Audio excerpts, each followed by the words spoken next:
An x-intercept on a graph is where the graph either touches or crosses the x-axis, and the y-intercept on a graph is where the graph touches or crosses the y-axis.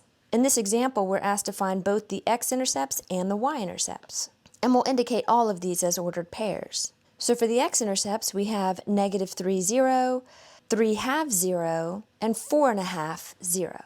So we'll write all of these as ordered pairs. And for the y-intercepts, we also have 3 points. We have the ordered pairs 0, -3.5, 0, -4/3, and 0, 3. Notice that the point -3, 0 is an x-intercept even though we just touch the x-axis there. Again, we can touch or cross the axes in order to be an intercept.